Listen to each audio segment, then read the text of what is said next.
আসসালামু আলাইকুম football fans, welcome to our channel. আরও একটি অত্যন্ত গুরুত্বপূর্ণ আপডেটে আপনাদের স্বাগত জানাচ্ছি।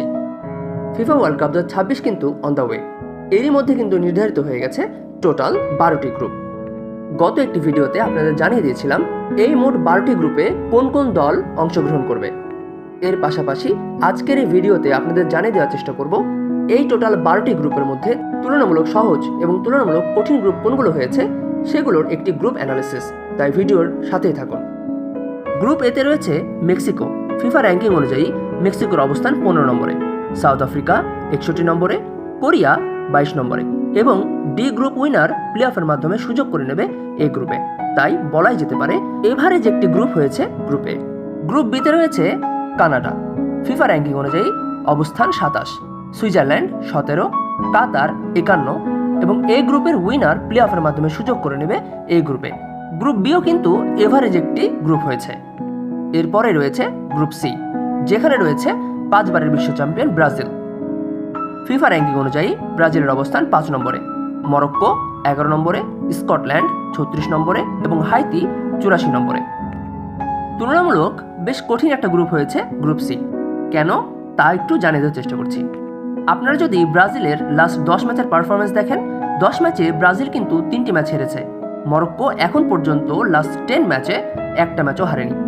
এর পাশাপাশি আপনারা যদি মরক্কোর লাস্ট ওয়ার্ল্ড কাপের পারফরমেন্স দেখেন, তাহলে নিশ্চয়ই আন্দাজ করতে পারছেন ব্রাজিলের জন্য মরক্কো কতটা ভয়ঙ্কর হতে চলেছে। স্কটল্যান্ড লাস্ট 10 ম্যাচে কিন্তু মাত্র 2টিতে হেরেছে। এর পাশাপাশি হাইতি 4টি ম্যাচে অপরাজিত হয়েছে। সো গ্রুপ সি কিন্তু নিঃসন্দেহে একটি কঠিন গ্রুপ। গ্রুপ ডিতে রয়েছে ইউএসএ। ফিফা র্যাঙ্কিং অনুযায়ী অবস্থান 14 নম্বরে, প্যারাগুয়ে 39, অস্ট্রেলিয়া 26 এবং সি গ্রুপের উইনার প্লে অফের মাধ্যমে সুযোগ করে নেবে গ্রুপ ডিতে। তাই মোটামুটি এভারেজ মানের একটি গ্রুপ হয়েছে গ্রুপ ডি। গ্রুপ ইতে রয়েছে জার্মানি। ফিফা র্যাঙ্কিং অনুযায়ী অবস্থান 9 নম্বরে, ইকুয়েডর 23 নম্বরে, আইভরি কোস্ট 42 এবং কোরাচাও 82।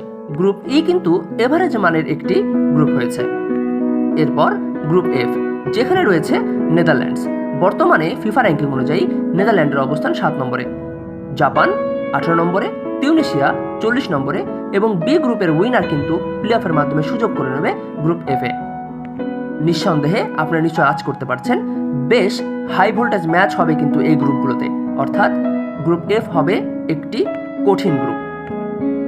নেদারল্যান্ডের লাস্ট 10 ম্যাচের পারফরমেন্সে নেদারল্যান্ড এখন পর্যন্ত একটা ম্যাচও হারেনি, যেখানে জাপান লাস্ট 10 ম্যাচে একটি ম্যাচ হেরেছে এবং তিউনিসিয়া লাস্ট 10 ম্যাচে 2টি ম্যাচ হেরেছে। এই গ্রুপের কোনো টিমই ছেড়ে কথা বলবে না, এটা কিন্তু শিওর। গ্রুপ জি, যেখানে রয়েছে বেলজিয়াম। ফিফা র্যাঙ্কিং অনুযায়ী যার অবস্থান 8 নম্বরে, মিশর 34 নম্বরে, ইরান 20 নম্বরে এবং নিউজিল্যান্ড 86 নম্বরে। বেশ ইজি একটি গ্রুপ হয়েছে গ্রুপ জি। গ্রুপ এইচ, গ্রুপ এইচে রয়েছে স্পেন। ফিফা র্যাঙ্কিং অনুযায়ী বর্তমানে স্পেনের অবস্থান 1 নম্বরে, উরুগুয়ে 16 নম্বরে, সৌদি আরব 60 নম্বরে এবং কেপ ভার্ডে 68 নম্বরে অবস্থান করছে। বেশ ইজি একটি গ্রুপ হয়েছে গ্রুপ এইচ। গ্রুপ আই রয়েছে ফ্রান্স। ফিফা র্যাঙ্কিং অনুযায়ী ফ্রান্সের অবস্থান 3 নম্বরে, সেনেগাল 19 নম্বরে, নরওয়ে 29 নম্বরে এবং প্লে অফের উইনার 2 সুযোগ করে নেবে এই গ্রুপে। নিঃসন্দেহে বেশ কঠিন একটি গ্রুপ হয়েছে ফ্রান্সের এই গ্রুপ। লাস্ট 10 ম্যাচের পারফরমেন্সে ফ্রান্স হেরেছে 2টিতে, সেনেগাল হেরেছে 2টিতে এবং নরওয়ে কিন্তু এখন পর্যন্ত লাস্ট 10 ম্যাচে কোনো ম্যাচই হারেনি। সো বেশ কঠিন প্রতিপক্ষই পেয়েছে সবাই। গ্রুপ জে, যেখানে রয়েছে বর্তমান বিশ্ব চ্যাম্পিয়ন আর্জেন্টিনা। বর্তমান ফিফা র্যাঙ্কিং অনুযায়ী আর্জেন্টিনার অবস্থান 2 নম্বরে, আলজেরিয়া 35 নম্বরে, অস্ট্রিয়া 24 নম্বরে এবং জর্ডান 66 নম্বরে। বেশ সহজ প্রতিপক্ষই পেয়েছে আর্জেন্টিনা, এটা কিন্তু বলাই যায়। তাই গ্রুপ জে খুবই এভারেজ একটি গ্রুপ হয়েছে। গ্রুপ কে, যেখানে রয়েছে ক্রিশ্চিয়ানো রোনালদোর পর্তুগাল। ফিফা র্যাঙ্কিং অনুযায়ী পর্তুগালের অবস্থান 6 নম্বরে, কলম্বিয়া 13 নম্বরে, উজবেকিস্তান 50 নম্বরে এবং প্লে অফের মাধ্যমে একটি দল সুযোগ করে নেবে গ্রুপ কেতে। মোটামুটি এভারেজ মানের একটি গ্রুপ হয়েছে গ্রুপ কে। এবার লাস্ট গ্রুপ অর্থাৎ গ্রুপ এল, যেখানে রয়েছে ইংল্যান্ড। ফিফা র্যাঙ্কিং অনুযায়ী ইংল্যান্ডের অবস্থান 4 নম্বরে, ক্রোয়েশিয়া 10 নম্বরে, ঘানা 72 নম্বরে এবং পানামা 30 নম্বরে অবস্থান করছে। গ্রুপ এল কিন্তু অনেক কঠিন একটি গ্রুপ হয়েছে। নামগুলো দেখেই নিশ্চয়ই আজ করতে পারছেন কতটা হাই ভোল্টেজ ম্যাচ হবে এই এল গ্রুপের ম্যাচগুলো। এই গ্রুপে ইংল্যান্ডকে যদি আপনি সবার উপরে রাখেন, এরপরেই থাকবে ক্রোয়েশিয়া। নিশ্চয়ই ক্রোয়েশিয়ার লাস্ট বিশ্বকাপের পারফরমেন্সের কথা মনে আছে, হারিয়েছিল ব্রাজিলকে।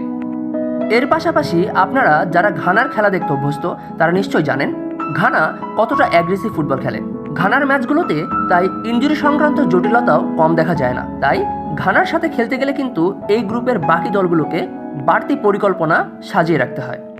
এছাড়া এল গ্রুপেও কিন্তু রয়েছে পানামা, যেখানে আমরা লাস্ট 10 ম্যাচের পারফরমেন্স যদি খেয়াল করি তাহলে দেখা যায় পানামা কিন্তু লাস্ট 10 ম্যাচে মাত্র একটি ম্যাচ হেরেছে। সো নিঃসন্দেহে বলা যায় এল গ্রুপটা বেশ কঠিন একটি গ্রুপ হয়েছে। So guys, group C, group F, group I এবং গ্রুপ এল কিন্তু কঠিন গ্রুপ হিসেবে বিবেচিত হয়েছে। আজকের এই অ্যানালিসিস ভিডিও এ পর্যন্তই। ভিডিওটি ভালো লাগলে লাইক, কমেন্ট, শেয়ার করুন। চ্যানেলে আপনি নতুন হলে অবশ্যই আমার চ্যানেলটিকে সাবস্ক্রাইব করুন। বিশ্বকাপের সকল গরম গরম খবর সবার আগে পেতে আমাদের চ্যানেলের সাথেই থাকুন।